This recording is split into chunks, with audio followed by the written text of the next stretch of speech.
오늘 말씀은 욥기 1장 13절부터 22절입니다. 고통의 문제를 다루는 것은 쉬운 일이 아닙니다. 그 이유는 거의 모든 사람들은 고통을 좋아하지 않으며 편하게 말할 것이 되지 못하기 때문입니다.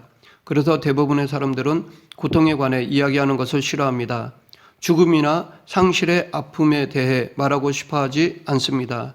그러나 고통, 죽음, 상실의 문제는 아무리 피하려고 해도 인간이라면 누구나 언젠가는 직면하게 될 문제입니다. 하나님의 사람 욥의 생애를 살펴보면서 우리가 해야 할 일은 도피하고 싶은 삶의 고통을 간접적으로나마 직면해 보는 것입니다. 우리도 언젠가 예측하지 않을 때에 욥이 경험했던 고통스러운 현실을 만날 수가 있기 때문입니다. 물론 욥과 같은 있을 수 없을 정도의 혹독한 고통은 아닐지라도 어느 정도는 이러한 경험을 해야 하는 것이 인생입니다. 이런 경험들은 실패로 찾아올 수도 있고 사별로 찾아올 수도 있습니다. 어떤 분에게는 불치의 병으로, 어떤 분에게는 실직, 명예퇴직, 불의의 사고, 천재지변 등으로 찾아올 수도 있습니다. 또한 한두 가지가 아니라 여러 가지 일들이 한꺼번에 닥칠 수도 있습니다. 이런 어려움이 닥칠 때 중요한 것은 사건 그 자체보다는 그 사건을 어떻게 해석하고 반응하느냐입니다. 즉 문제보다 그 문제를 바라보는 우리의 마음이 더 중요하다는 것입니다. 그러면 상실의 고통이 찾아왔을 때 어떻게 반응하는 것이 가장 성경적인 반응일까요? 우리는 상실의 고통을 경험했던 욥을 통해 상실에 대한 올바른 반응에 대해 배워보겠습니다. 상실의 고통은 큰 것입니다. 그러나 우리는 그 고통에 용기를 가지고 대면해야 합니다. 욥이 상실의 고통 중에 한 일은 그 고통에 그대로 직면하는 것이었습니다. 그는 자기의 소중한 것을 상실한 고통을 상세하게 기록할 만큼의 모든 과정을 용기 있게 직면했던 것입니다. 고통의 문제를 다룰 때 우리가 기억해야 할 것은 하나님이 허용하신 고통 속에 복의 씨앗을 담아 두셨다는 것입니다. 고통 속에 담긴 복의 씨앗을 발견하기 위해서는 고통을 묵인하거나 도피해서는 안 됩니다. 용기 있게 고통에 직면해야 합니다. 믿음을 가지고 고통에 직면할 때 고통 속에 담긴 은혜를 발견할 수 있습니다. 욥은 온전하고 정직하며 하나님을 경외하는 사람이었습니다. 동방의 의인이었습니다. 하나님도 그를 자랑할 정도였습니다. 그는 자녀가 10명이나 되었고 부자였습니다. 또한 그는 경건했습니다. 혹시 범할지도 모르는 자녀들의 죄를 위해서 하나님께 제단을 쌓을 정도로 거룩한 사람이었습니다. 그런데 이렇게 훌륭한 욥의 행복을 시기하는 하는 존재가 있었습니다. 바로 사탄이었습니다. 사탄이 하루는 하나님께 나왔습니다. 하나님께서는 사탄에게 욥을 주의해 보았느냐라고 물으셨습니다. 그리고 그를 칭찬하셨습니다. 그러자 사탄은 욥이 어찌 까닭없이 하나님을 경외하리이까 라고 하였습니다. 즉 하나님께서 복을 주셨기 때문에 경외하는 것이라고 하였습니다. 그리고 그의 모든 소유물을 치면 욥이 하나님을 경외하지 않을 것이라고 하였습니다. 하나님은 사탄에게 욥의 소유를 쳐보라고 하셨습니다. 사탄이 욥의 모든 소유들을 치자 하루아침에 욥은 모든 재산과 자녀들을 잃어버렸습니다. 그토록 부자였던 욥이 한순간에 거지가 된 것입니다. 이로 보아 우리는 하나님이 모든 것을 한 사람에게 다 주시지는 않는다는 것을 알 수 있습니다. 즉 한 사람이 모든 면에서 행복할 수 없다는 것입니다. 그래서 솔로몬은 형통한 날에는 기뻐하고 공고한 날에는 생각하라. 하나님이 이 두 가지를 병행하게 하사 사람으로 그 장래 일을 능히 헤아려 알지 못하게 하셨느니라 라고 하였습니다. 만사의 때가 있고 그 목적이 이룰 때가 있습니다. 전도서 3장에 각종 때가 나와 있습니다. 이렇게 다양한 때를 이야기하던 솔로몬은 이 때에 대한 결론으로 하나님이 모든 것을 지으시되 때를 따라 아름답게 하셨고 또 사람에게 영혼을 사모하는 마음을 주셨느니라. 그러나 하나님의 하시는 일의 시종을 사람으로 측량할 수 없게 하셨도다 라고 하였습니다. 욥기서 1장 2장에서의 욥의 때는 모든 것을 잃어버리는 때였습니다. 모든 것을 상실하는 때였고 자기가 병들 때였고 자녀를 잃는 슬픔의 때였습니다. 그러나 욥은 그 고통 중에도 보통 사람과 다른 반응, 다른 태도를 보였습니다. 그는 그런 와중에서도 하나님을 경배하고 찬송하였습니다. 원망할 수밖에 없는 상황에서도 원망하지 않았습니다. 욥이 일어나 겉옷을 찢고 머리털을 밀고 땅에 엎드려 예배하며 이르되 내가 모태에서 알몸으로 나와 싸운즉 또한 알몸으로 그리로 돌아가올지라 주신 이도 여호와시오 거두신 이도 여호와시오니 여호와의 이름이 찬송을 받으실지니이다 하고 이 모든 일에 욥이 범죄하지 아니하고 하나님을 향하여 원망하지 아니하니라. 하나님을 경배하는 욥의 모습에서 우리는 어떻게 경배해야 하는지를 알 수 있는데, 경배는 자신을 낮추는 것입니다. 반면에 하나님을 높이는 것입니다. 이렇게 고통 중에서도 그는 하나님의 주권을 인정하였습니다. 하나님이 주셨으니 하나님이 취하실 수도 있다는 것을 인정하였습니다. 이해할 수 없지만 자신의 고통 속에 하나님의 뜻이 있음을 인정하였습니다. 욥에게 있어서 아마도 가장 큰 고통은 아내가 찾아와서 악담을 퍼붓는 것이었을 것입니다. 사랑했던 모든 것을 잃고 또한 말할 수 없는 육체적 고통 중에 있는 욥에게 그의 아내는 하나님을 욕하고 죽으라고 하였습니다. 한때 욥의 아내가 취했던 이런 행동을 보고 악처라고 생각하기도 하였습니다. 그러나 욥의 아내의 입장에서 보면 이런 행동이 이해가 되기도 합니다. 사실 욥만 고통 중에 있는 것이 아니라 욥의 아내도 엄청난 고통 중에 있는 것이었습니다. 욥만 상실의 고통을 겪고 있는 것이 아니라 그의 아내도 상실의 고통을 겪고 있는 것입니다. 욥의 아내도 전 재산과 사랑하는 자녀들을 모두 잃었습니다. 정작 욥만큼 자녀들을 사랑한 사람은 바로 그의 아내였습니다. 게다가 그토록 사람들에게 사랑과 존경을 받았던 남편이 기와 조각으로 몸을 긁고 비참한 모습으로 있으니 기가 막혔을 것입니다. 그러니 하나님을 원망할 수밖에 없었을 것입니다. 이 말은 그녀의 넋두리로 볼 수 있습니다. 하지만 그런 상황에도 욥은 아내의 말을 경청하였고 그의 잘못된 생각을 바로잡아 주었습니다. 상실의 고통 중에서 욥이 보여준 그의 행동은 그의 성품을 잘 드러낸 것이라 할 수 있습니다. 고난은 우리에게 좋은 성품을 만들어내는 용광로가 되기도 하지만 또 한편으로는 우리 안에 있는 숨겨놓은 진짜 성품을 드러내기도 합니다. 고난에 직면하면 잠재된 성품들이 드러나게 됩니다. 대부분은 좋지 않은 성품이 드러나지만 때론 좋은 성품이 드러나는 사람도 있습니다. 욥은 고난을 겪으면서 그의 좋은 성품을 드러냅니다. 특히 그의 성품 가운데 겸손한 성품이 잘 드러납니다. 모든 것을 잃어버리고도 하나님을 원망하지 않는 것은 그가 그동안 받은 하나님의 은혜만으로도 감사할 수 있었기 때문입니다. 그동안 받은 복, 그동안 누린 하나님의 은혜만으로도 감사할 수 있었기 때문입니다. 이런 감사는 겸손한 성품에서 나옵니다. 초심을 잃지 않는 사람에게서 드러나는 성품입니다. 적신으로 왔으니 적신으로 돌아가야 한다는 것, 발가벗은 몸으로 아무것도 가진 것 없이 태어나 복을 누렸기에 이제 다시 발가벗은 몸처럼 산다 할지라도 감사해야 한다는 것입니다. 우리도 상실의 고통 중에 있을 때 욥처럼 입술로 하나님을 원망하지 않아야 합니다. 오히려 하나님을 찬송하고 감사할 수 있어야 합니다. 참된 감사는 감사할 수 없는 환경에서도 감사할 때 빛을 발합니다. 고통 중에 욥이 하나님께 드린 경배와 찬송과 입술의 고백은 그의 내면 깊은 곳에서 우러나오는 진실한 감사의 반응이었습니다.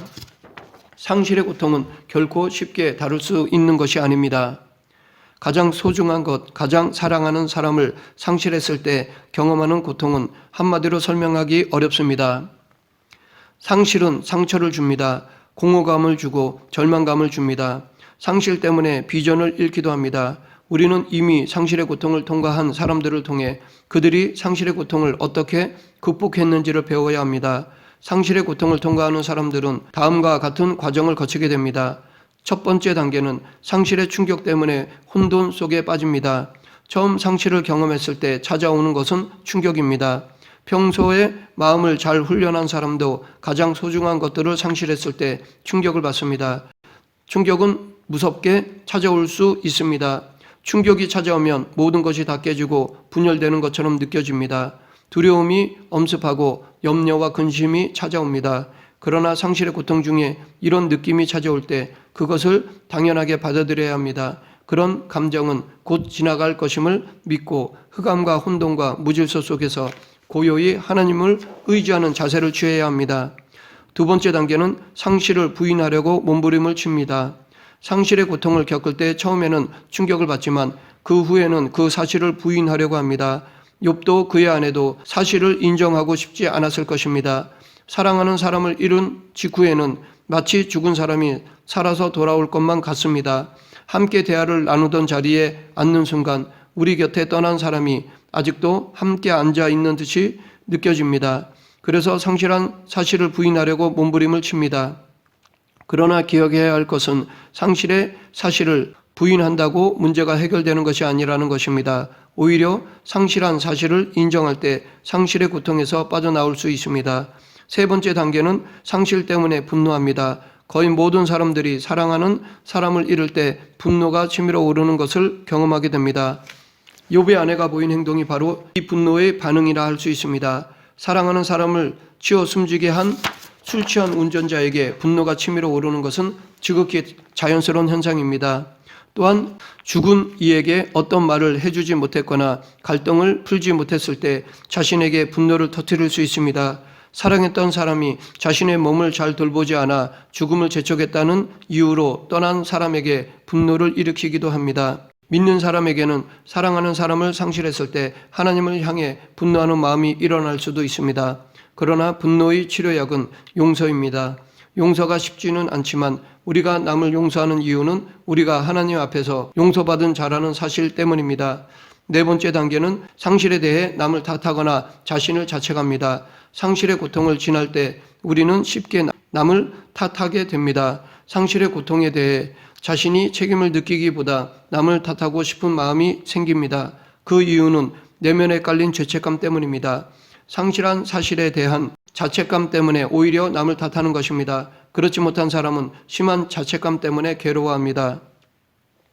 남편이나 아내가 병이 들어 목숨을 잃어가고 있을 때 속히 병원에 데려가지 못한 사실 때문에 죄책감이 심화될 수 있습니다. 그러나 그때에도 기억해야 할 사실은 예수님이 십자가에서 우리의 모든 죄와 죄책감까지 담당하셨다는 것을 믿는 것입니다. 첫 번째 단계는 상실 속에서 하나님의 섭리를 발견하게 됩니다. 상실의 고통을 겪는 중에 영의 눈이 열려 하나님의 섭리를 발견하게 됩니다. 하나님의 섭리를 발견하는 것은 놀라운 은총입니다. 고통에는 뜻이 있으며 하나님의 보이지 않는 사랑의 손길이 있다는 것입니다. 이 사실을 발견하는 것은 놀라운 은총입니다. 여섯 번째 단계는 상실을 통해 성숙하게 됩니다. 상실은 고통스럽지만 상실을 통해 성숙하게 됩니다. 욥의 인격과 신앙은 더욱 성숙해졌습니다. 상실의 문제를 잘 다루면 그 상실의 상처를 통해 보다 더 아름다운 성품을 만들어낼 수 있습니다. 하나님의 섭리 가운데 가장 중요한 것은 우리 안에서 하나님의 형상을 보는 것입니다. 토기장이가 자신이 만든 도자기 속에서 자신의 모습을 보기 원하는 것처럼 토기장이 되신 하나님도 우리의 인격 속에서 당신의 모습을 보기 원하십니다. 상실의 고통 중에 우리가 할 일은 하나님께 온전히 자신을 맡기는 것입니다. 하나님이 우리를 마음껏 빚으시도록 맡겨드리는 것입니다. 고난을 통해 우리가 어떻게 변화되기를 원하시는지 하나님께 여쭙고 하나님이 원하시는 대로 우리를 변화시켜 나가는 것입니다. 그때 상실의 고통 중에서 하나님의 뜻을 깨닫고 결국 상실의 고통마저도 하나님의 은혜임을 고백하게 됩니다. 일곱 번째 단계는 상실의 고통 중에 희망을 갖게 됩니다. 처음 상실의 고통을 겪을 때는 이 고통이 영원히 계속될 것처럼 느껴집니다. 그러나 상실의 슬픔은 영원히 지속되지 않습니다. 하나님은 상실의 슬픔 가운데서도 우리가 이해할 수 없는 희망을 갖도록 해주십니다. 슬픔 중에도 슬픔을 극복할 수 있는 희망이라는 열쇠를 주십니다. 하나님은 우리가 고통이나 슬픔 중에 오랫동안 머물러 있는 것을 원하지 않으십니다. 상실한 것에 너무 집착하지 않기를 원하십니다. 지혜 중에 지혜는 변화시킬 수 없는 것은 받아들이는 것입니다. 상실한 것, 떠나간 사람, 돌이킬 수 없는 나이, 즉 우리가 변화시킬 수 없는 것은 받아들이는 것이 지혜입니다.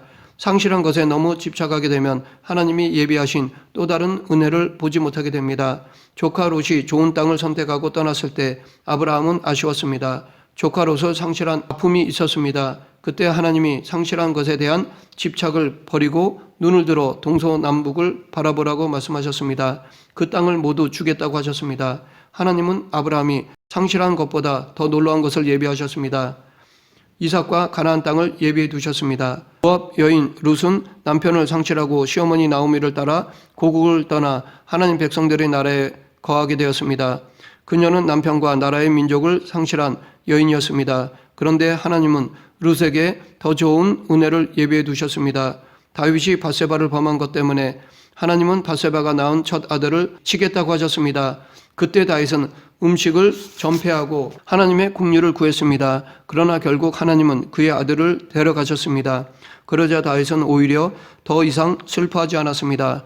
그러면서 그는 그 이유를 가로되 아이가 살았을 때에 내가 금식하고 운 것은 혹시 여호와께서 나를 불쌍히 여기사 아이를 살려주실는지 누가 알까 생각함이오니와 시방은 죽었으니 어찌 금식하랴 내가 다시 돌아오게 할 수 있느냐 나는 저에게로 가려니와 저는 내게로 돌아오지 아니하리라 라고 하였습니다. 다윗은 돌이킬 수 없는 고통의 현실을 받아들였습니다. 상실의 고통을 통과한 후에 욥은 전에 받았던 은혜보다 더 큰 하나님의 은혜를 경험하였습니다. 그가 겪은 고통과 비교될 수 없는 것이었습니다. 그가 받은 은혜는 첫째, 상실의 고통을 통해 순금같이 되었습니다. 그러나 내가 가는 길을 그가 아시나니 그가 나를 단련하신 후에는 내가 순금같이 되어 나오리라.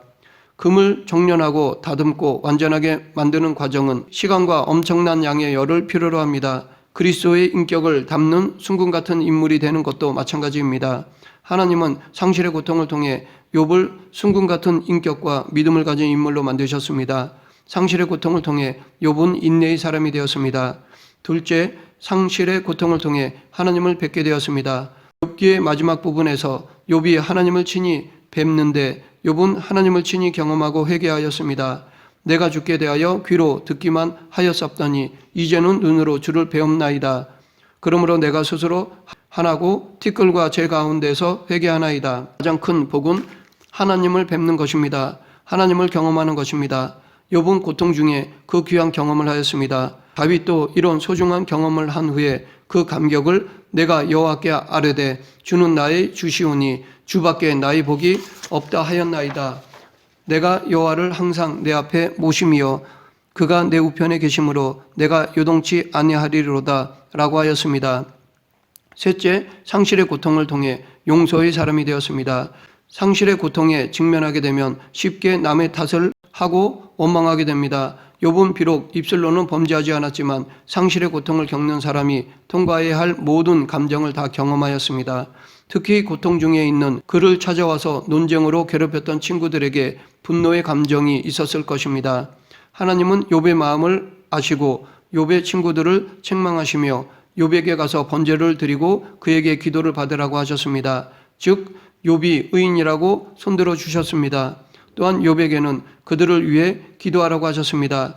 욥이 친구들을 위해 용서를 비는 기도를 드릴 때 하나님은 욥에게 복을 주셨습니다. 욥이 그 벗들을 위하여 빌매 여호와께서 욥의 곤경을 돌이키시고 욥에게 그전 소유보다 갑절이나 주신지라. 넷째, 상실의 고통을 통해 회복의 기쁨을 누렸습니다. 욥이 모든 고난을 견뎌냈을 때 그리고 자신을 괴롭힌 친구들을 위해 용서를 빌었을 때 회복의 기쁨을 누리게 되었습니다. 하나님은 물질뿐 아니라 그가 상실한 자녀들까지도 회복시켜 주셨습니다. 이렇게 상실한 것을 회복해 주실 때 그에게는 상실하기 전보다 더 큰 기쁨이 있었습니다. 그 기쁨을 예수님은 잃어버린 양의 비유에서 또 찾은 즉 즐거워 어깨에 메고 집에 와서 그 벗과 이웃을 불러 모으고 말하되 나와 함께 즐기자 나의 잃은 양을 찾았노라 하리라 라고 하셨습니다. 즉 찾은 것을 본전으로 여기지 않고 2배의 기쁨으로 말씀하셨습니다. 다섯째, 상실의 고통을 통해 이전보다 더 큰 복을 받았습니다. 하나님은 그가 상실한 소유보다 갑절이나 주셨습니다. 그는 노년에 더 큰 복을 누렸습니다. 욥의 결말은 희극이었습니다. 이렇게 하나님은 비극을 희극으로 바꾸어 주시는 분이십니다. 하나님은 어떠한 인생도 역전시키실 수 있는 분이십니다. 말씀을 맺겠습니다. 우리에게 있는 소중한 것들이 하나씩 사라져 갈 때 고통스럽습니다. 그러나 낙심하지 말아야 합니다. 하나님은 채우시기 전에 먼저 비우게도 하십니다. 그러하기에 우리는 모든 것을 거두어 가시는 것 같은 고통의 순간에도 욥처럼 인내해야 합니다. 어쩌면 더욱 빈손이 될 때까지 기다려야 할 것입니다. 하지만 썰물 끝에 민물이 찾아오는 것처럼 빈손의 마지막 순간에 빈손 위에 부어주시는 하나님의 은혜를 경험하게 될 것입니다. 그러므로 우리는 상실의 고통 중에도 하나님만 바라보고 그분에 대한 기대를 저버리지 말아야 할 것입니다. 우리 모두 어떤 고통 중에도 하나님만 바라보고 소망을 가지는 그리스도인이 되길 간절히 축원합니다. 기도하겠습니다. 사랑과 은혜가 풍성하신 하나님 아버지, 상실은 고통스럽습니다. 하지만 하나님이 허용하신 상실은 더 풍성한 은혜를 받기 위한 비움임을 믿고 고통 중에도 하나님에 대한 신뢰를 잃지 않는 그리스도인이 되게 하여 주시옵소서. 예수님 이름으로 기도드립니다. 아멘.